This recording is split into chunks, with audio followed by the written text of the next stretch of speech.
Thank you for coming to my rescue. That's what here every woman wants. A man to protect her, make her feel secure. Too bad I'm so short. If you've never seen the 2000s gem that was Girlfriends, you're missing out, and I encourage you to get your life together immediately. Girlfriends followed the lives of best friends Joan Clayton, Toni Childs, Maya Wilkes, and Lynn Searcy. Toni Childs was played by the still stunning to this day Jill Marie Jones, and Toni Childs is and will forever be an icon. Toni Childs was a stunning, dark-skinned, bougie, positively shallow real estate agent whose priorities and focuses consisted of being beautiful, finding a rich man, and having a lot of money so that she could maintain her expensive lifestyle and ensure she never had to return to the farm she was raised on in Fresno. And the bougie, materialistic, decidedly shallow woman that she was also part of the reason she was iconic. Both then and in present day, we rarely see the dark-skinned Black woman be portrayed as the beautiful, desirable, materialistic, high-maintenance woman who's able to have the things that she wants. But Toni Childs was that and then some. And I called her decidedly shallow because it was truly a decision. Toni Childs chose to be who she was, not because she wasn't smart or because she truly lacked depth or complex experience and emotions. She chose to be who she was, live the lifestyle that she did, coveting money and luxury, precisely because she knew it's what the world didn't expect from a woman who looked like she did and came from where she came from.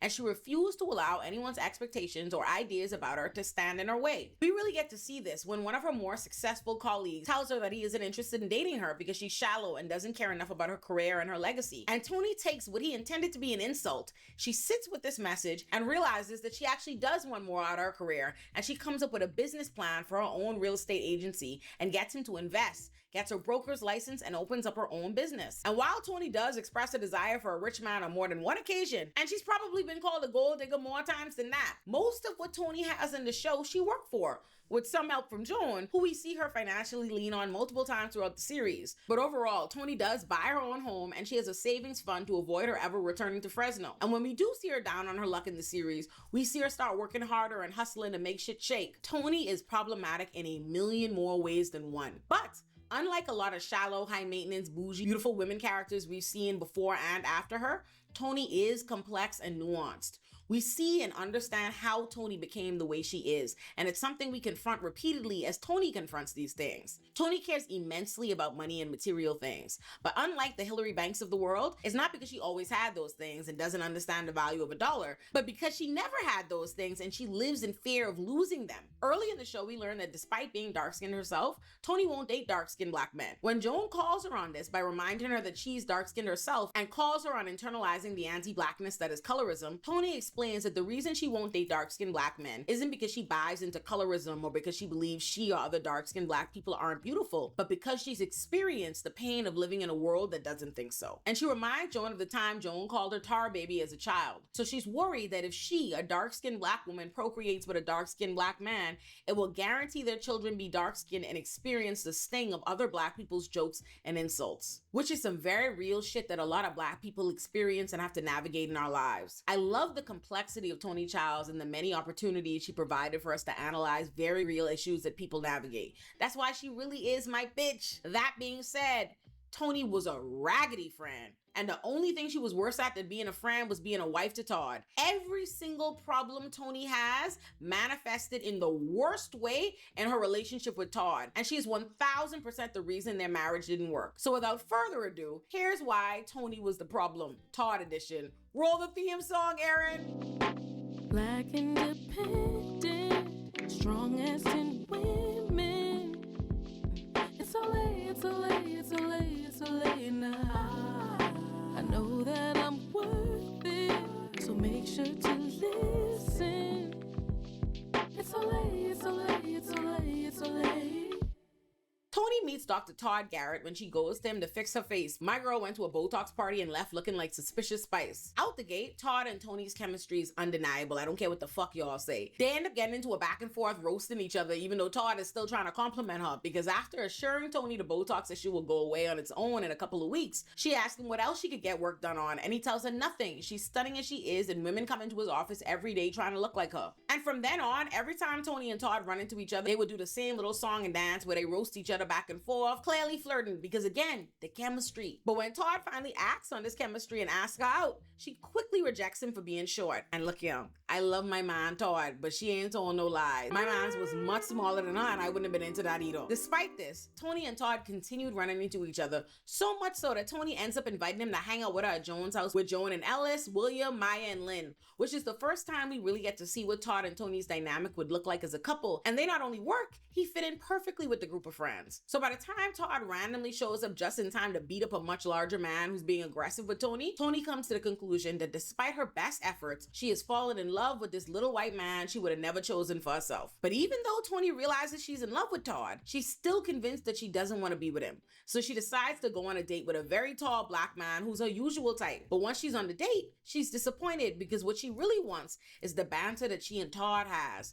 So she decides plan B in getting over Todd is to just sleep with him. Because according to her, usually with the exception of her ex Greg, who we will get back to later, she generally doesn't care for sex and it usually helps her detach. But child, that plan was as stupid as it sounds. She sleeps with Todd and confirms what she already knew, but kept trying to fight, that she's in love with this little ass white man. So she tells God as much. My girl literally got on her knees and thanked God for blessing her with this man and this love, even though it came in a much smaller package than she would have asked for. So from there, Toni and Todd start dating, and it generally really is smooth sailing for a while. Todd adored Toni, and Toni really was with him too. Things start going so well, in fact, that one night Toni and Todd are spying on their neighbors together, and Toni casually mentioned something about when they're married one day, prompting Todd to ask her whether she wants to get married. But Toni's a child, so instead of having the conversation about marriage that Todd said she wanted to have, and that he also wanted to have, because remember, this is an adult man who loves her and wants to get married, she's too afraid to be emotionally vulnerable enough to sit down and discuss wanting to get married with him and what that would look like. So instead, she screams that he has 30 days to propose or it's over. Look, buddy, you've got 30 days to propose to me or it's over.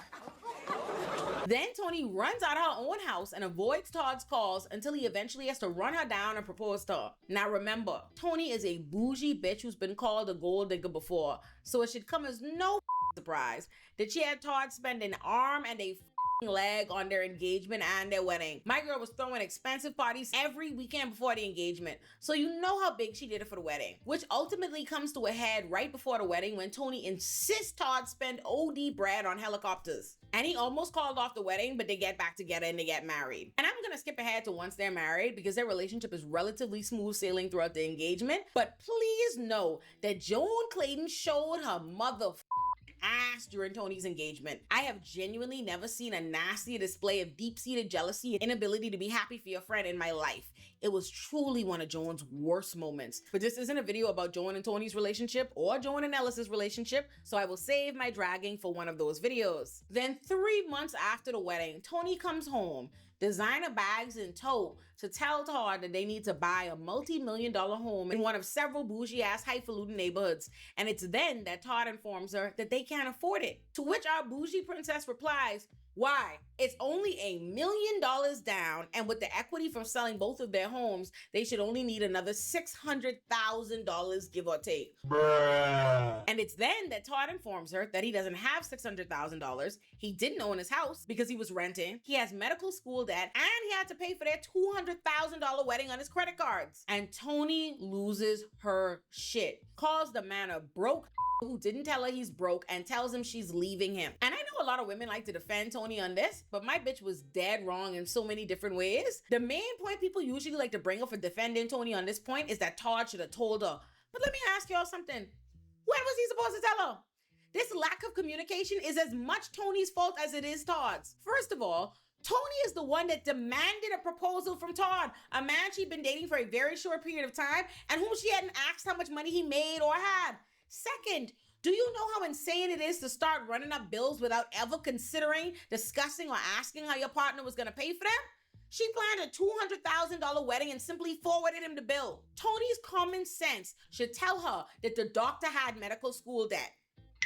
And I don't care what y'all say, it's ridiculous to want a doctor, but not the medical school debt that come with it for him to become a doctor. And there's no reason why she should have assumed he owned his house or anything about his financial situation. She should have communicated with him. But I want to remind y'all that when Todd wanted them to sit down and have a conversation about getting married and everything that would come with that, Toni refused to have that conversation and instead gave him an ultimatum and absconded into the night, avoiding seeing or speaking to him entirely until he proposed. Moreover, it really makes no sense how once engaged, Toni suddenly started expecting Todd to be Mr. Moneybags, because we know that she knows that's not realistic, because after giving him the ultimatum to propose, she told her girls that after she gave him the ultimatum, she realized that she doesn't really want to marry him. And one of the reasons she lists for why she doesn't want to is because he's not rich. He's just Dr. Rich. She'll still need to work and fly commercial. He's not rich. He's just Dr. Rich. I'm still gonna have to work and fly commercial. So it truly makes no sense how once they're engaged, Toni suddenly needs this man to pay for helicopters and multi-million-dollar homes or she could dad. But she does. So upon learning that Todd can't buy a multi-million-dollar home, she decides that means they're broke and she leaves him, calls him a short, broke, toe-clipping white man and walks out. The gal was gone for days, refusing to return home, saying she's done with their marriage and talking to this man like shit. Let me tell y'all something right now. This shit from Toni is egregious. Yes, finances are important. Yes, Toni is a materialistic woman, and yes, Todd knew that. But she's also his wife, because she demanded he make her his wife, because she swore she loved him. And when she married him, she promised to love this man for richer or for poorer, for sickness and in health. Do you know how egregious it is for her to show Todd that both he and their marriage mean so little to her, that she would leave him a millisecond into their marriage, not because they're truly poor or struggling, but because they have to pay off student loan debt like millions of regular people, and the debt from the wedding that she amassed. Toni, we need to talk. Oh, I'm sorry. You can't come in. Joan has very strict rules. No peddlers or beggars. Bye-bye. Look, I should have told you about my finances. I'm sorry, but let's talk about them now. I know all I need to know. They're whack. I've met with a financial advisor, and I have a plan. I have a successful practice. You have a great career. With a little budgeting and steady income, we could be completely out of debt in 5 years. In 5 years, I could be sick and tired of you. If I divorce you before then, I'll get half of nothing. Remember our wedding vows? For better, for worse, for richer, for poorer? I must have blacked out because that foolishness would have never gotten past me. So go on with your broke self. Everybody likes to say that this is where Toni should have left Todd, but it's definitely where Todd should have left Toni. The whole point of marriage is to have a partner in life, someone you know is going to go through the good times and the bad times with you. But Toni made it very clear to Todd that that's not what he had, but it's definitely what she had in Todd. But Todd loved the out of Toni, so he keeps begging her to come home and trying to reason with her to just sit down and let them come up with a budget and a financial plan together like a married couple should be doing. He doesn't deny Toni her multi-million-dollar home or any of her dreams. He just wants them to be practical about what they can afford at that exact moment so they can budget and save to get it in time. Eventually, Todd gets Toni to come back home, but from that point forward, she treats Todd like shit. Beyond just a general constant complaining from Toni because they have to budget, Toni's mom comes to stay with Todd and Toni for a while so that she and Toni can attend mother-daughter counseling.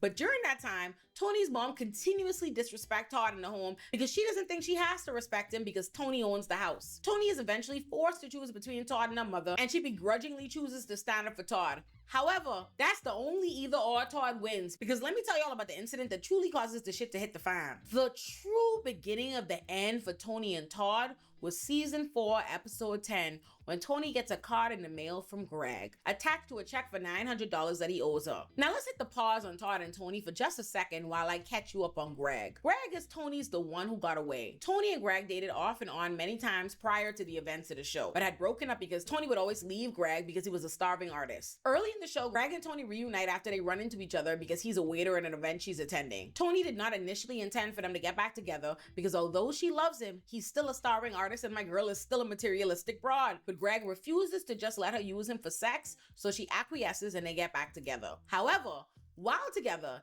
despite claiming to love this man so much, Toni starts cheating on him with, ironically enough, a rich doctor who gives her chlamydia. Oh my God. And Toni continues to cheat with this doctor even after getting chlamydia and managing to tell Greg so that he could get himself checked without him suspecting her of cheating. She not only continues to cheat on Greg, she gets engaged in the she's cheating with while still being with Greg. She decides that she's gonna break up with Greg to marry the doctor, which she tells Joan. But she ends up changing her mind and realizes that she loves Greg and wants to be with him. So she calls off the engagement. But unfortunately for her, hating ass, mouth running ass Joan unintentionally tells Greg, causing him to dump Toni, which eventually rightfully gets Joan bitch slapped by Toni. But we'll discuss Joan's involvement in the eventual Joan and Toni video. Then down the line from then, Toni runs into Greg and they get back together. Or at least she thought. Greg played this gal just so he could a bitch in her living room to get revenge. Jesus Christ. Nasty work. And him a gal in her living room was the last time we saw or heard of Greg until season 4, episode 10. When he sends Toni a check for $900 he owes her, apologizing to her for what he did to get his lick back, and informing her that he called her before her wedding and left a message for her with her fiance, but he never gave it to her. When Toni realizes that Todd did not give her the message from her ex-boyfriend that the bitch in her living room last time she saw him, this woman not only flips shit, she leaps to her feet and has the nerve to fix her mouth to say to her husband, "The love of my life called and you forgot to tell me?" My ex-boyfriend, the love of my life, calls and you forgot? Oh, hell no, man. Honestly, Todd should have left the moment those words came out that gal mouth. But he didn't. Only for this woman to follow up with if Greg had some regrets, she needed to hear them, and she still does. Y'all don't understand the kind of audacity that was on Toni Childs, you know. So she decides that she's going to go meet up with her ex-boyfriend because she needs closure. And when Todd finally tries to put his foot down, and he tells her that if she goes to see Greg without him, he won't be there when she comes back. And this bitch responds, "You're lost," and busts through the door. Walked out on her husband for a man she dogged, who then dogged her, only to go to lunch with Greg and find out that he is getting married and couldn't give a less about her anymore. Played the out of herself and her marriage, because when she got home, for once Todd was finally ready to stand on business. My man had a bag packed and was heading for the door. So Toni had to jump on him and beg him to stay and work it out. Which he did, because he loved her. But did that stop Toni from treating him like shit? No, ma'am. But instead of happily taking the abuse, Todd eventually gets tired of Toni's selfish shit. And this finally comes to a boiling point when he gets a job interview in New York City and tells Toni he'll be flying there for it, and she barely bats an eye. Her only response to her husband potentially moving to New York City for work is this. That's it? I tell you I'm going to New York and you just say go for it? Well, that and get me something nice from Bergdorf's. Typical, not even for a second. Can you think about anyone other than Toni? By the end of the episode, he tells Toni he got the job, he's moving to New York City, and while he loves her, their marriage is over. And no amount of begging was working on Todd. He was truly done with her. And that would have probably been for the best if it weren't for one little problem. What's that problem, you ask? Toni's pregnant. And let me tell y'all, it was some sad shit trying to see Toni get Todd back, because that man wasn't having it. She went all the way to New York City to beg for him back and to tell him she was pregnant, but neither he or her friends believed her. They thought she was just trying to say anything to get him to take her back. But alas, my girl was really pregnant. So after much convincing and pleading, she gets Todd to take her back, only to immediately break up with him when he arrives at the hospital after the birth of their child. And my day is ruined. Toni is a headache and a half, okay? Then they spend the remainder of Toni and Todd's time on the show in a custody battle over their daughter because they couldn't decide on shit, right down to whether the baby would be raised Jewish like Todd or Christian like Toni. All in all, I loved Toni and Todd together in the beginning, and I wish they could have worked it out. But Toni is not equipped for relationships of any kind. And I know folk like to say Toni settled for Todd and that she deserved better and all kind of nonsense, but I can't co-sign that. Our girl Toni was a fabulous bitch, but she was not a fantastic human being. Toni was not good to anyone in her life, least of all Todd. And she wasn't even any better to Greg, the man she claimed she truly loved. So I'm just not sure where anyone could get the impression that Toni deserved better. What Toni deserved was solitude. But I still love her. Y'all should subscribe to the Patreon. I put, for the people who want to hear me doing all my cursing, we put the uncensored versions of every recap on the Patreon. So do that.